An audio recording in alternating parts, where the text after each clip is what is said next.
आनंद क्या है। आनंद को समझने के पहले हम जानते हैं दुख क्या है। ऋषि कहते हैं नास्ति भाव दुख है। नास्ति का क्या अर्थ हुआ? न अस्ति, जो नहीं है। अभाव का भाव दुख है कि मेरे पास किसी चीज़ का अभाव है। जब ऐसा तुम महसूस करते हो, जब ऐसा तुम फील करते हो, तो फिर दुख का जन्म होता है। और ये आदमी का स्वभाव है, ये मन का स्वभाव है कि जो नहीं है हमारी नज़र अक्सर उस पर होती है, उसके बारे में हमारा मनन चिंतन चलता रहता है। गौतम बुद्ध कहते हैं, गौतम ने कहा भिक्षुओं सुनो, मन ही सुख दुख का मूल अहो। जो है उसका करता न मान, जो नहीं मिला तो परेशान। मन है अशांत तो जो भी करो, आएगा दुख अनिवार्य हो। और इस तरह जब अभाव का चिंतन करते हो तो दुख तुम्हारी नियति बन जाता है।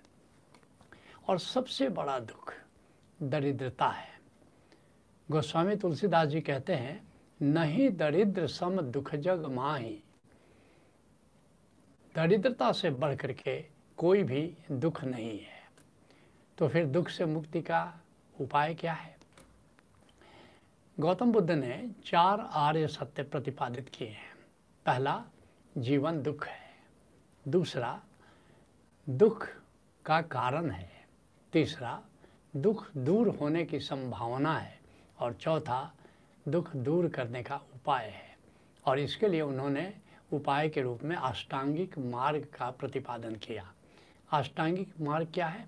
इसे हम ओशोधारा के पहले ही कार्यक्रम आनंद प्रज्ञा में प्रतिपादित करते हैं।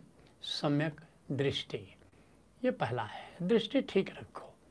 दूसरा, सम्यक जागृति, जागे हुए जीवन को जियो। अपने पर्सनालिटी के प्रति, अपने इंडिविजुअलिटी के प्रति, अपने डिविनिटी के प्रति जागो। गौतम बुद्ध इसको सम्मा सती कहते हैं।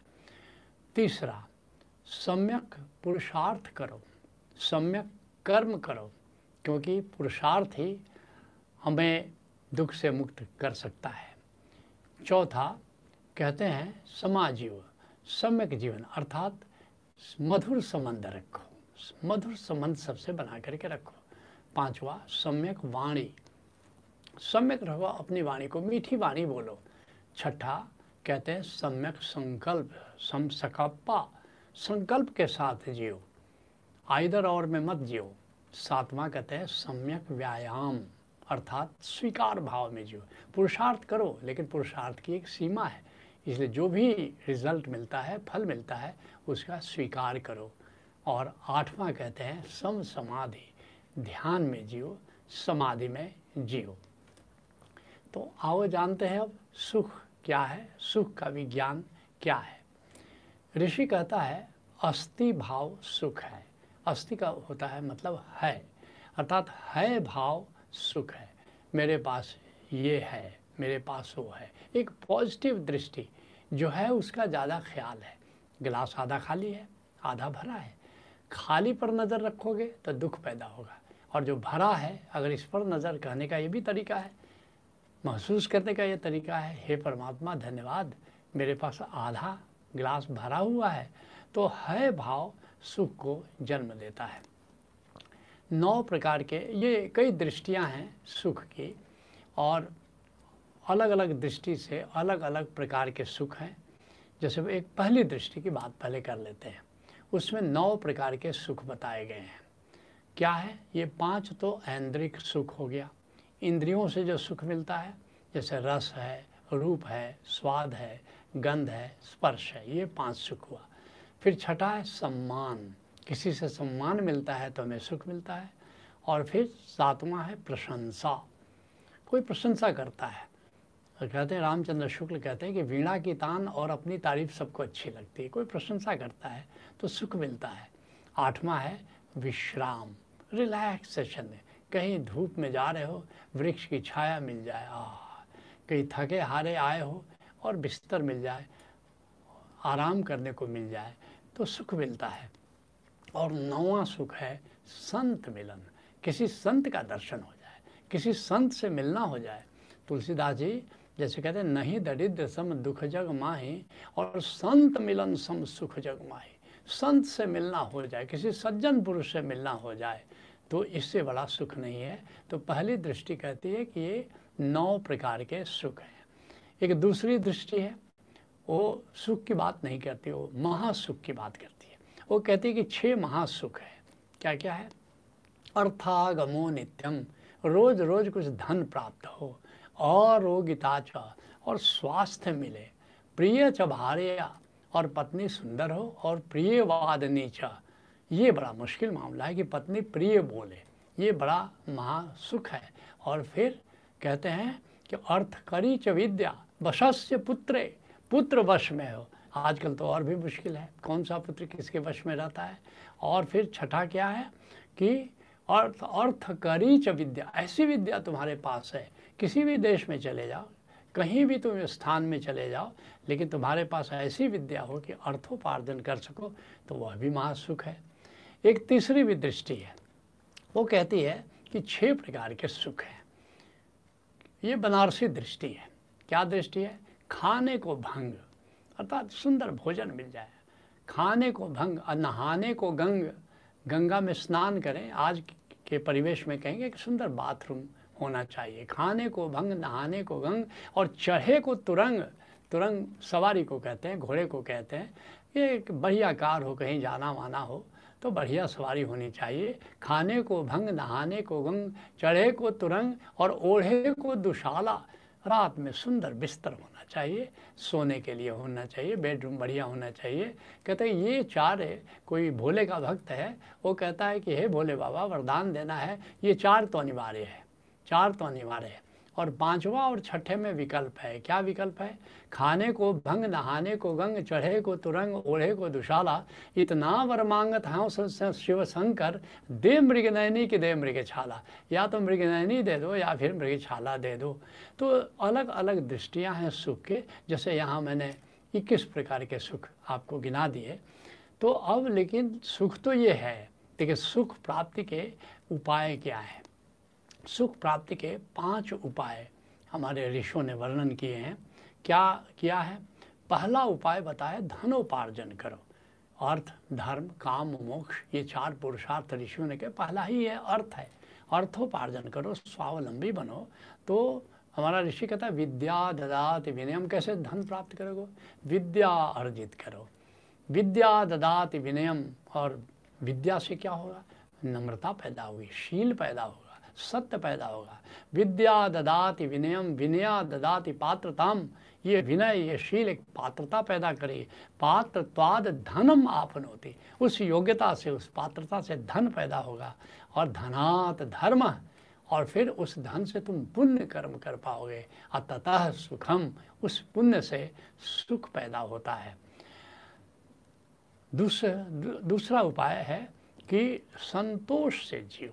संतोष सुख है। ऋषि कहता है संतोषम परमम सुखम। नहीं तो कितना भी धन पैदा करते चले जाओ, कोई अंत नहीं है। लोग धन को साध्य बना लेते हैं, नहीं, गलत दिशा है। धन को साधन बनाओ और जो फिर मिशन है उसको करो। तो दूसरी बात है कि संतोष मन में रखो, जो है उसमें खुश रहना सीखो।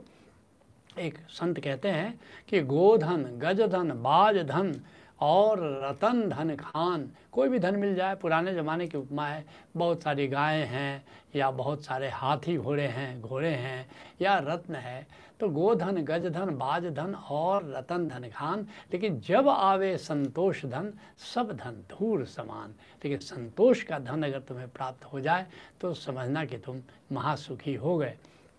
तीसरा उपाय है कि हर स्थिति में शांत रहो।